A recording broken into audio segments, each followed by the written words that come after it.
Kita ke Bang Sahroni. Bang Sahroni, apabila kita melihat berbagai macam pertimbangan, melihat kemudian kompleksitas dari DKJ, apakah menurut Anda pemilihan gubernur DKJ ini memang harus kemudian melanjutkan langsung dipilih oleh rakyat, atau seperti yang ada dalam draft RUU DKJ dipilih oleh Presiden?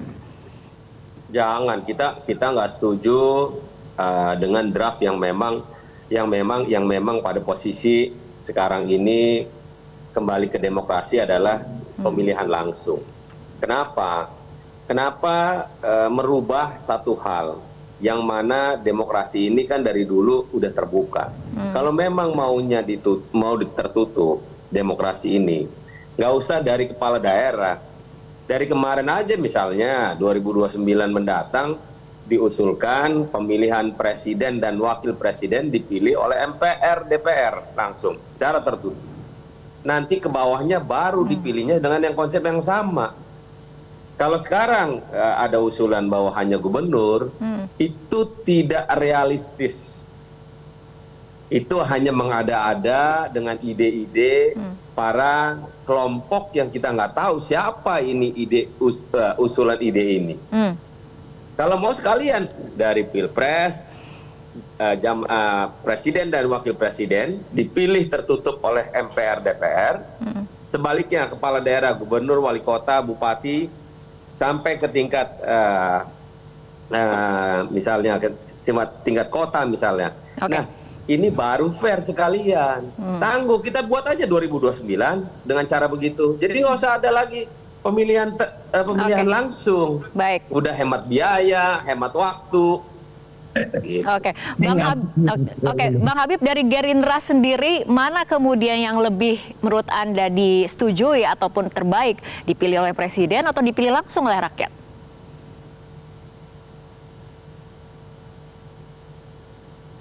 Bang Habib, kita belum bisa mendengar suara dari Bang Habib. Boleh kemudian di-unmute? Ya, silakan. Halo. Ya, sebagaimana saya sampaikan ketika saya berdialog dengan saudara Sahroni tadi, ya, dalam tradisinya Gerindra itu mendengarkan aspirasi yang paling banyak disampaikan masyarakat. Lalu secara teknis penyusunan peraturan perundang-undangan, sikap Partai Gerindra itu, sikap semua partai juga disampaikan pada saat pembahasan di alat kelengkapan dewan. Ya, bukan waktu kemarin disepakati di balik, itu nggak ada artinya apa-apa, Prof. Ya, Pak Prof Jo, itu nggak ada artinya apa-apa. Itu draft mentah aja belum. Banyak sekali undang-undang yang hasilnya 180 derajat hasil pembahasannya, dengan ketika draft pertama kali disampaikan di paripurna setelah disetujui untuk dibahas. Gitu. Jadi Gerindra belum bisa mengambil sikap saat ini karena masih menunggu dinamika ke depannya seperti itu? Bukan. Anda dengar dulu, Anda mau berbicara apa mau mendengar? Saya ingin mendapatkan ketegasan sekali lagi, Bang Habib, boleh? Makanya, saya sudah tegas, ya, saya jelaskan secara detail malah supaya Anda bisa memahami, ya, bahwa partai politik itu kan kita nggak bisa menyampaikan sikap hanya di forum seperti ini, harus sikap yang resmi, bisa dipertanggungjawabkan. Nah, saya sampaikan kisi-kisinya. Satu, kami mendengar aspirasi masyarakat, apapun itu. Dalam memutus, tradisi kami mengacu kepada aspirasi yang terbesar. Nah, salah satu aspirasi yang terbesar saat ini seperti misalnya masyarakat banyak menyampaikan, ya, tadi Prof Jo juga menyampaikan, lalu juga Pak Jokowi menyampaikan sebagai warga negara juga menyampaikan bahwa pemilihan umum itu langsung. Tetapi secara resmi nanti disampaikannya pada rapat tersebut yang dibahas di alat kelengkapan dewan. Itu kan tegas, bahkan detail dan jelas gitu. Baik, Bang Habib, kita ke Prof Jo untuk mendengarkan aspirasi dari Prof Jo sendiri seperti apa mengenai model pemilihan gubernur DKJ nantinya. Ya, jadi kalau saya baca draft RUU itu tadi, kalau andai kata itu yang diputuskan sama dengan mempreteli demokrasi, ya. Jadi itu belum Prof, masih jauh sekali nih, Prof. Ini kick off aja belum, pembahasan undang-undang belum kick off, Prof. Saya ikuti ini sejak lama, Bib, ya. Iya, Prof. Makanya di pembentukan peraturan perundang-undangan Pengantinnya itu nanti di AKD, Prof. Udah menjadi tim ahli sejak Jarot jadi gubernur DKI Jakarta. Jadi saya tahu banget ini RUU draft pemerintah yang disiapkan pemerintah dulu Dagri, ya berbasiskan draft dari Pemda DKI itu tetap pemilihannya langsung.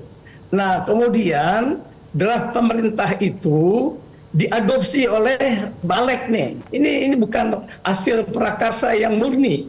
Diadopsi terus kemudian ada perubahan yang draft pemerintah ya awalnya itu adalah pemilihan tetap langsung. Makanya kita curiga nih publik ya Bib. Nah ketika DPR lewat Balek sampai kemudian memutuskan disepakati oleh fraksi-fraksi ini yang ada di Balek itu. Nah oleh karena itu maka jangan sampai demokrasi dipreteli, ini kena mundurnya jauh.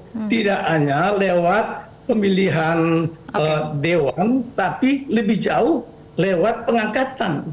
Jadi stepnya itu sudah loncat nih. Kalau misalnya masih pemilihan lewat dewan, masih masuk dengan konteks pasal 18 ayat 4 Undang-Undang Dasar 45. Tapi ini malah sudah ditunjuk dan diangkat oleh Presiden. Jadi itu saya kira kita perlu jaga sama-sama lah ya. Jadi kawan-kawan kami dari pihak ahli, dari pihak akademisi, supaya Jakarta ini adalah kota yang paling maju pendidikannya dan akan didesain sebagai pusat perekonomian dan bisnis serta kota global di RUU DKJ. Jadi butuh kepemimpinan yang kuat legitimasinya, Fitri. Jadi kalau legitimasinya kuat, menurut saya jangan demokrasi dipreteli, tetap dipilih langsung oleh rakyat. Baik, Prof. Jo, kita bergeser ke salah satu kemudian pasal ataupun isi dalam RUU DKJ ini yang kemudian juga menjadi sorotan publik adalah mengenai Dewan Kawasan Aglomerasi DKJ yang dipimpin oleh Wapres. Apa aspirasi ataupun tanggapan Anda mengenai hal ini? Wah, itu saya kira positif ya dari segi penanganan koordinasi di Jakarta, sebab selama ini yang ada di bawah Undang-Undang 34/99, kemudian diperbaiki di Undang-Undang Jakarta 29/2007, itu pakai BKSP namanya, Badan Kerjasama Pembangunan Daerah, yang melibatkan Gubernur DKI, dan Jawa Barat, dan itu nggak jalan karena sesama gubernur itu sulit untuk bisa berkoordinasi. Maka didesainlah rancangannya ke atas, dinaikkan ke atas nih satu ke pemerintah pusat, dibuat Dewan Aglomerasi yang dipimpin oleh Pres supaya memudahkan koordinasi antar gubernur juga antar menteri. Saya kira itu sangat positif sih untuk mengatasi problematik selama ini. Tinggal Wapresnya itu nanti paham nggak dengan urusan ini, itu aja. Oke, baik, Bang Saroni, pandangannya mengenai usulan ini? Enggak, jadi kita kembali kepada porsi di awal aja. Jangan merusak demokrasi pada posisi yang sudah existing sekarang. Kita berharap para penggawa-penggawa partai politik juga terbuka dalam perspektif bahwa tidak melegitimate demokrasi ini menjadi mundur ke belakang.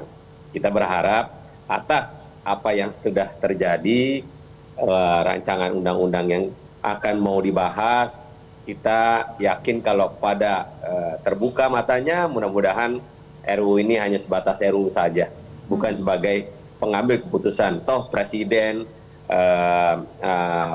Menteri Dalam Negeri juga sudah menyampaikan untuk mendukung secara langsung pemilihan Gubernur Jakarta.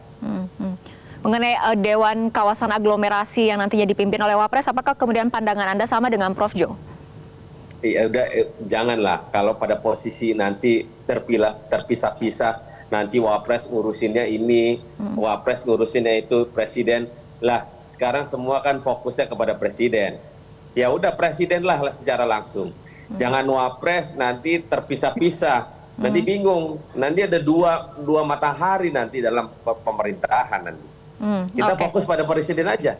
Satu, pemimpin negara, kepala negara, fokusnya kepada yang bersangkutan sebagai pimpinan negara.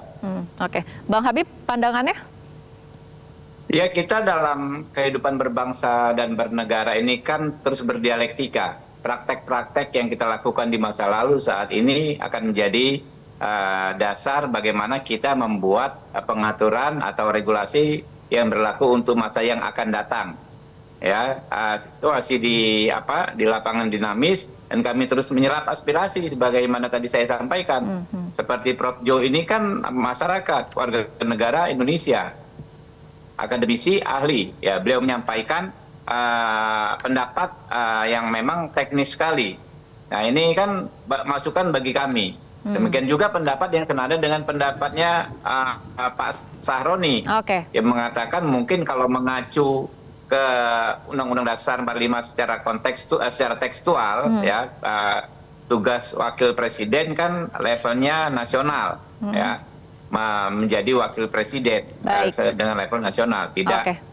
Apakah ada beban tugas khusus yang hanya mengurusi wilayah tertentu? Nah, nanti kami akan mengundang, ya, dalam pembahasannya akan mengundang ahli-ahli, termasuk Prof. Jo pasti akan kita undang dalam pembahasan undang-undang ini untuk membahas mulai dari format pemilihan kepala daerahnya, kemudian soal aglomerasi dan lain sebagainya, masih banyak hal lain seperti lembaga-lembaga penampung aspirasi masyarakat. Kayak saya dan Pak Sahroni tiap hari ditemui masyarakat, bagaimana maksimalisasi Dewan Kota, bagaimana maksimalisasi fungsi LMK, ya kan, lembaga musyawarah kelurahan. Itu sebetulnya yang lebih sekarang ini lebih banyak aspirasi yang disampaikan ke kami, ya, sebagai wakil rakyat DKI. Baik, Bang Habibur Rahman, Bang Sahroni dan juga Prof. Jo, kita akan sama-sama tunggu bagaimana kemudian perkembangan pembahasan selanjutnya dari RUU DKJ ini. Terima kasih telah bergabung bersama kami dalam Prime Time News untuk kali ini. Jelajahi cara baru mendapatkan informasi. Download Metro TV Extend sekarang.